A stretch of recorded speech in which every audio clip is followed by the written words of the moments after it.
We are live. This is the market update. I am your host, Bill Noble. How does the mayoral race in New York City make the case for crypto? We'll talk about it. Is the Federal Reserve sitting, twiddling their thumbs while the labor market falls out of bed? And is that related to some of the legitimate reasons why you had the result in the New York City election that you did? If you got a job, you are amongst the privileged, and you got to take that money and you got to get it in cryptocurrency as much as you can. This is beyond shoot your shot. We'll go over that. We'll go over the TA. We will talk about stonks and if stonks are healthy and if stonks are not healthy. All right, let's welcome who's here. We have Yav, SGSG, the original, Ben from Down Under, Miguel, Tyler, MJ Hits, Thomas, and Men's Gold Bond. Welcome. News, let's go. All right, so net migration has turned negative. Blue-collar wage growth is at a 60-year high. Massive wage gains. Right. That is what scares Jerome Powell. Now, this is economics and, of course, a little bit of propaganda. Wait until we get to the New York City mayor race. I'm going to tell you a few things.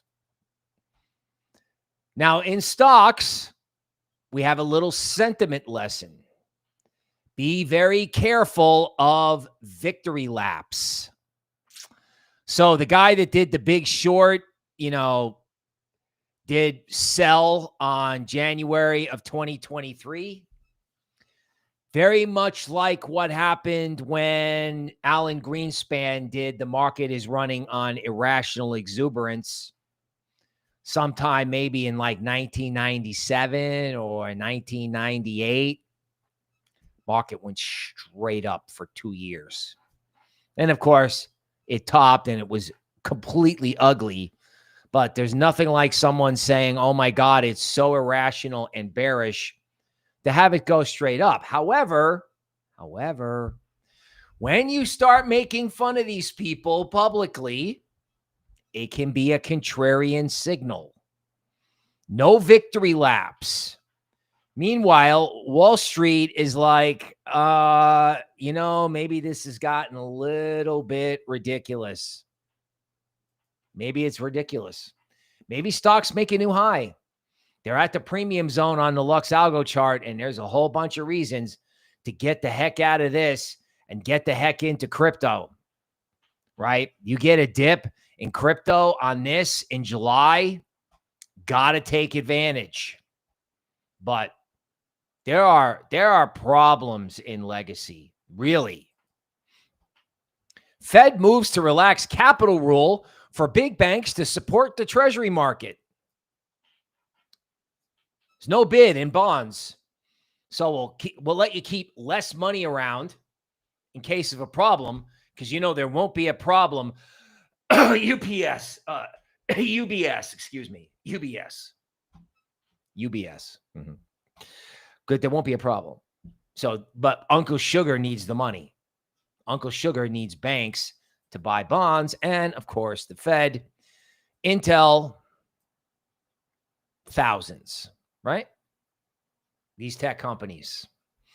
Generally speaking, S&P 500 companies have got fewer employees than they did 3 years ago, and they're just looking to have less people. This is not going to continue, and there's no job creation, okay, to absorb these people, and we have rates of 4%. Now, maybe that's because of wage growth, like the people who are there, the people the companies want to keep, wages are going up, spooking Powell. But meanwhile, underneath the surface, the AI job shift has already started. College grads can't get jobs. We went through this yesterday. Meanwhile, again, Powell asleep at the wheel, just like he was asleep at the wheel on inflation. Serious pain in store for the fiat system as the U.S. dollar carry trade unwinds, right? So Arthur Hayes is essentially making fun of giant insurance companies who have currency and interest rate losses. Taiwan life insurers losses from currency movements, $260 billion. Right? I mean, when you have huge currency moves, you have rates too high, you have problems in Japan, there's a reason why interest rates in Switzerland are at zero. And none of them are good for legacy. Right? Why do you think everyone is trying to pile into Bitcoin? This is why. Right? Now, the big question is, there going to be a problem in legacy? Is Bitcoin just going to sit there? Will alts dip? I don't know. You're going to have to play that one by ear. But I do know, and I have more stuff in here, that when you have a problem in legacy, right, this whole idea of the carry trade, okay, think of that as legacy jargon for leverage, right? Leverage coming from cheap currencies or low interest rates. It doesn't matter. Okay. Something goes wrong in legacy, like you need one little eensy-weensy thing to go wrong over there, and it's going to be a mess. And again, meanwhile, stocks are at all-time highs, and everyone's making fun of the short sellers. Okay. May not be a problem today. Kind of hope it's not. Kind of hope it's not. Kind of hope it's all copacetic over there so we can get crypto moving. Today, based on DeMark work, is probably going to be a good dip day, right? Just let it kind of dip or sit there, right? Because you got issues over there that are serious. Now, the bull market checklist, okay? UST SLR exemption, meaning the thing I just talked about. Genius Act, stable coins.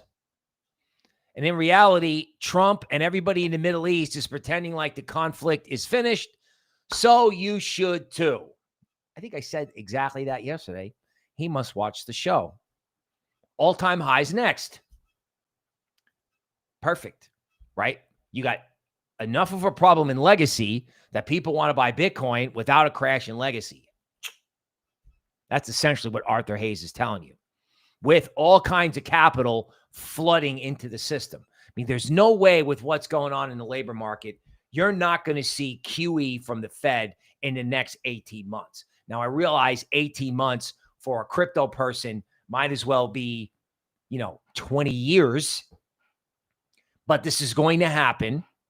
And you can grab it now. You can grab it on a dip later. It doesn't matter.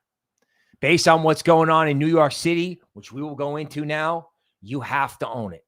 You have to. You just do.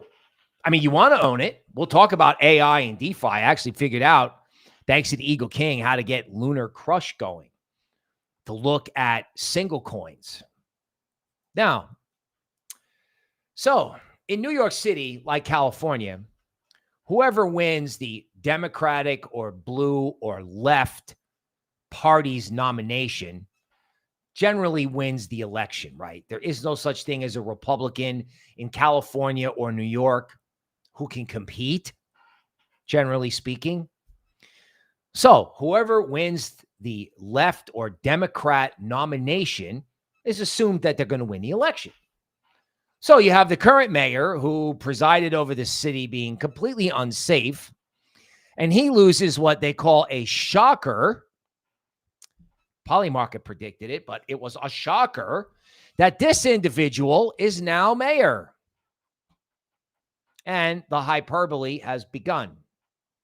So they're calling him a communist, okay? Wall Street fretting over communism. He wants to freeze rent, okay? So it's kind of funny in New York, right?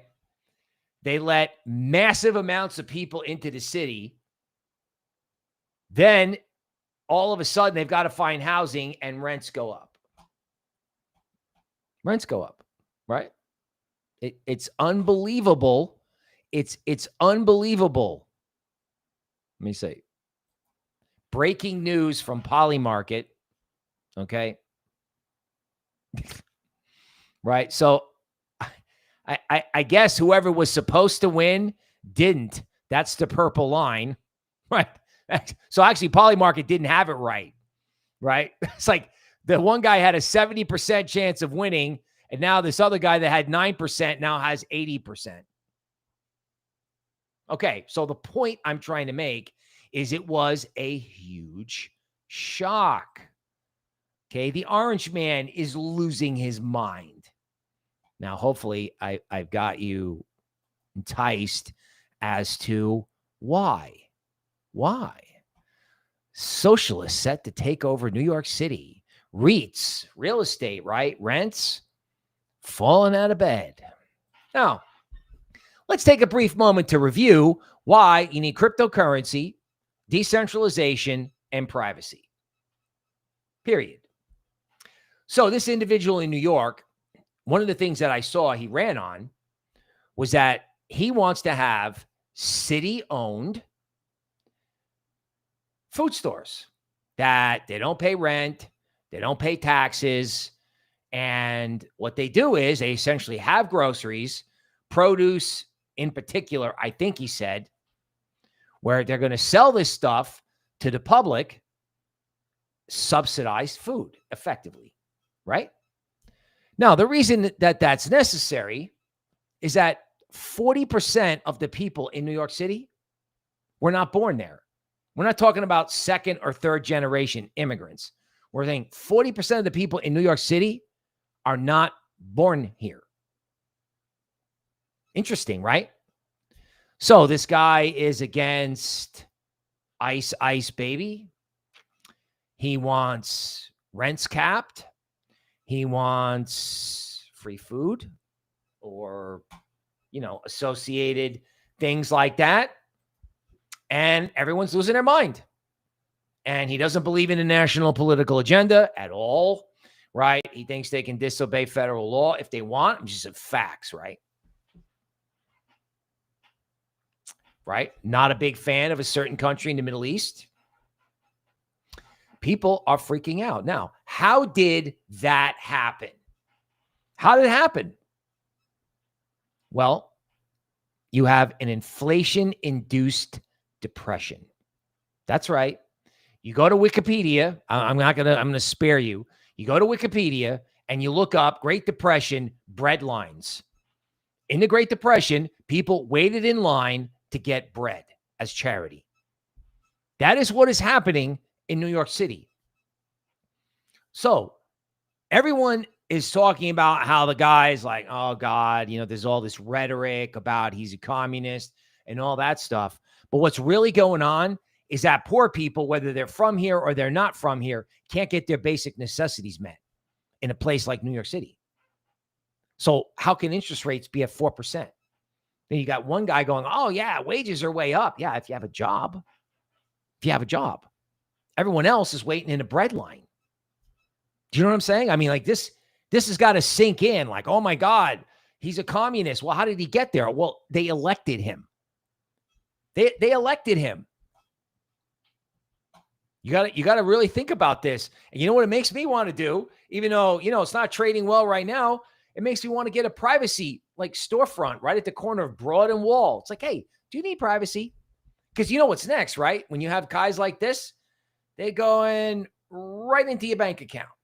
They just go right in. They go, take it out. It's called a bail-in, not a bail-out. You bail out banks. So when sovereigns just don't have enough money, they just go right in and take it. It's happened before. It's happened in Cyprus. It's going to happen again. I mean, that's the agenda.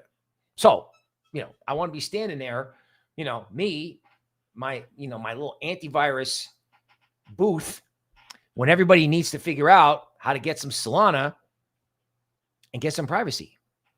First of all, you got to get it on chain. That's the first thing you got to do.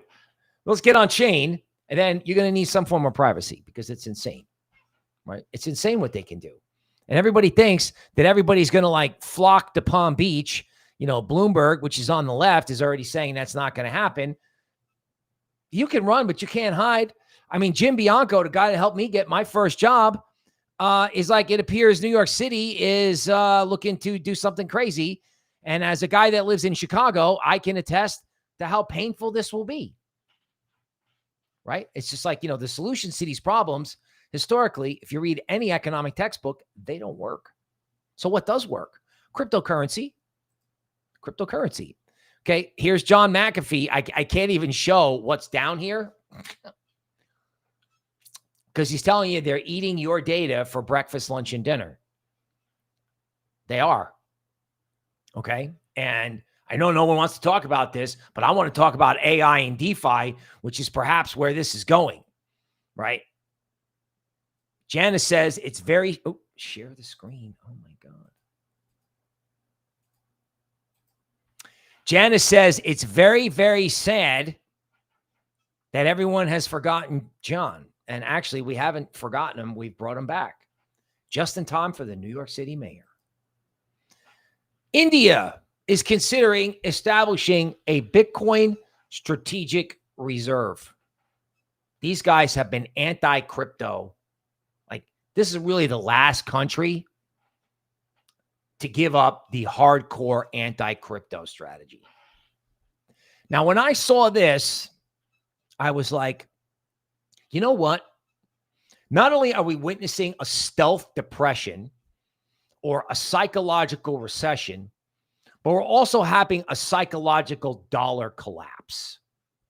A psychological dollar collapse, a stealth depression, or a psychological recession. Because the dollar collapse, when India goes, oh yeah, we got to have a different currency. We don't have enough gold, so we're going to do Bitcoin. There's an issue with the dollar when they want to do stuff like this. The Chinese and the Russians are next. The Chinese own it all. And I'm just wondering, honestly, if the miners don't have to sell, which we covered yesterday, miners are having a seasonal period, is what I would call it, where difficulty goes down and they don't have to sell as much. And if the Indians want to buy Bitcoin, why would the Chinese sell? So where's Michael Saylor and BlackRock going to get all their Bitcoin from? Smells like 110 to me. You know what I'm saying? It's like in crypto, you got to get while the getting's good. And I think the getting's pretty good. You got problems in legacy. You got a problem with the dollar, right? You got a problem with the dollar.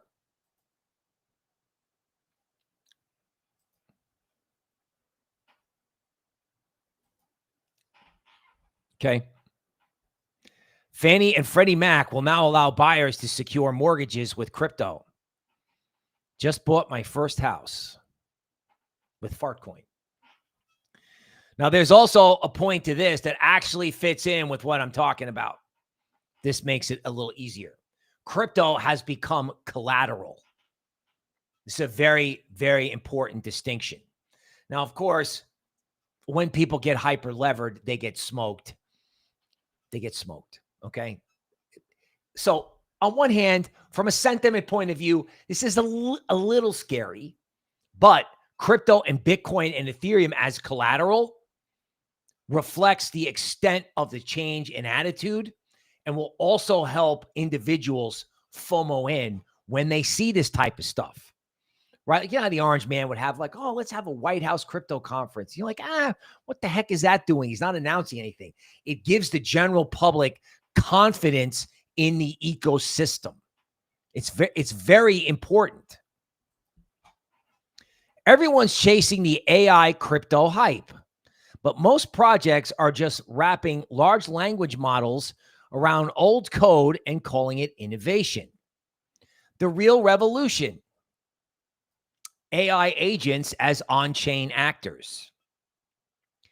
Smart contracts, DAOs, DeFi, run by autonomous logic, not gimmicks.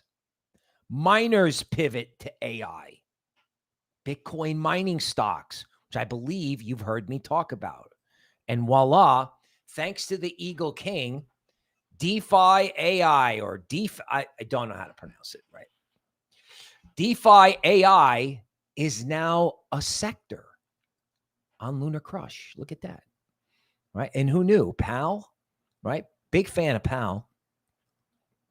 Griffane, somebody in Kaizen got me into Griffane. DeFi AI, what do you know? On-chain agents. This is happening. Okay, now that I just told you how bullish everything is, oh, I hate this. I hate it when they do this, right? Coinbase stock touches 52-week high as analyst calls company one-stop Amazon. Okay, now that may be true. That is true, right? Coinbase, Galaxy Digital, it's like Coinbase is like the New York Stock Exchange in a way, or NASDAQ. Galaxy Digital is like Goldman Sachs. That's great. When it's on Yahoo Finance, I'm like, oh, find another stock. Like Circle, Coinbase, everyone's done it. Now everyone on CNBC knows it. Now everyone on Yahoo Finance knows it, and that's fine. I'm not saying, not saying dump Coinbase. But, you got to be just a little. You got to be like very pro Bitcoin, Ethereum, like buy what's down, right? Everybody doing a victory lap in stocks on the long side, victory lap on Coinbase, right? Stick with cryptocurrency and undervalued mining and hedge fund stocks. Of course, don't forget about anything that Michael Saylor puts out. Because you know what? Michael Saylor is not going to stop buying. If there's a supply shop, he'll buy more at the market just to ram it up. He did it at 20K. That was the 2017 high. He purposefully bought it at 20K. Shocking the world at the time. Shocking. People were like, well, it's never going back to 20K because it went from 20 to 3. Thought it was going to 0. Then it went to 20 and he bought it at 20. Okay, so some additional balance. A Solana ETF, yes. A Pudgy Penguins ETF. Can I pretend like I did? I can't unsee that. I love Pudgy Penguins, okay? But I don't think I want them in an ETF, okay? The good news is there's a lot of enthusiasm in crypto. We need it to translate into price action. And it feels like the reason we can't is because in some sectors, there's like this, people are too giddy, right? Like Bitcoin went up for like 3 days and we went from the apocalypse and global conflict to the Pudgy Penguins ETF. Okay. Now that said, I would rather have this than excessive negativity. There is a lot of room to go up. There is. So if legacy is stable, there's a lot of room to go up, even with a little bit of cringe, right? I'll take Coinbase leading the market, leading the stock market as my cringe. I'll do that. I'll do that. GameStop's Bitcoin push echoes MicroStrategy, but without the cushion. Now, this is the type of headline that I love, right? Oh, well, you know what? These Bitcoin treasury companies are all making a mistake. Because the media has to write something, right? Like everyone's tired of it. Like Corporation ABC buys Bitcoin. Corporation XYZ buys Bitcoin. It's not news anymore. What's news is, whoever buys Bitcoin is going to blow up. So if GameStop buys Bitcoin, they're going to blow up.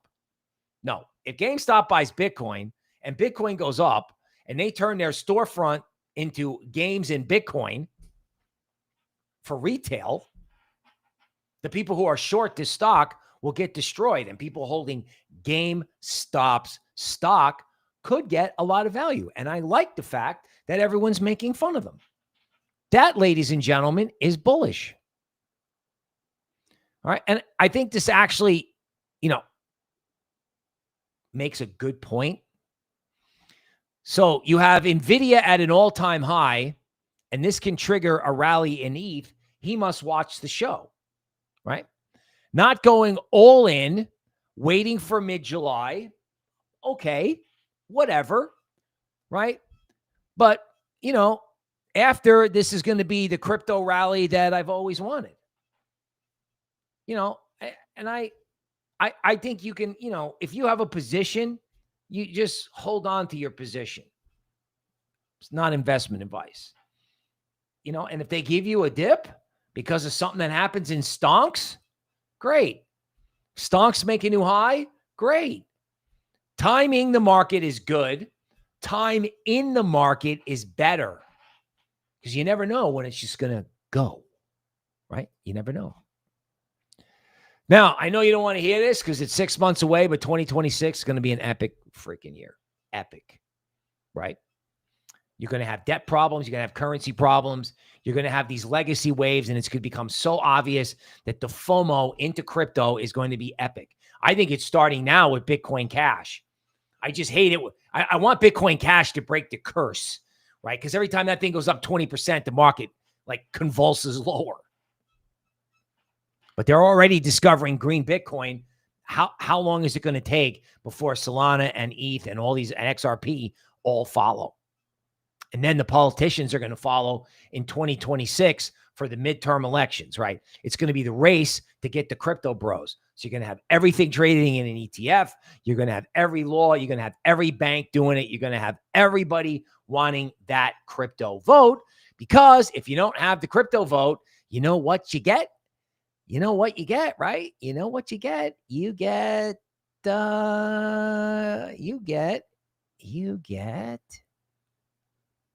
this. Everything is free. Everything is actually not free, unfortunately. But you get the crypto bros, or you get the smiling far left. No one wants that. Even if you are liberal or left wing, you don't want the far left. That's Canada. Okay, let's talk about the charts. We're not getting any cooperation on charts, right? Bitcoin's at the premium zone or close to it, right? It's kind of funny how stonks have a bid, but crypto doesn't. And stonks are so overbought. Like stonks are in like the middle of their premium zone. Crazy, right? Look at the tech stocks, right? New high, right? But what is working for crypto is, you have the dollar below 97 now. Dollar index falling deep into its discount zone. So if Bitcoin is at resistance or close, stocks are resistance for sure, and the dollar index, the fiat dollar index, is at support, how do you take the dollar down? How does the dollar go down? Well, that's easy. Versus Ethereum, Solana, and XRP. Right? I mean, what other option is there? I mean, even gold, right? If you look at this, I mean, the premium zone in gold is at 3,500. Silver is at the premium zone. There's nowhere to go. There's nowhere to go except crypto. Absolutely nowhere to go.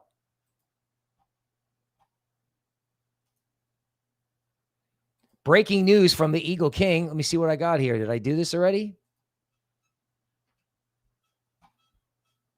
No, I did not do this already. That's the stream.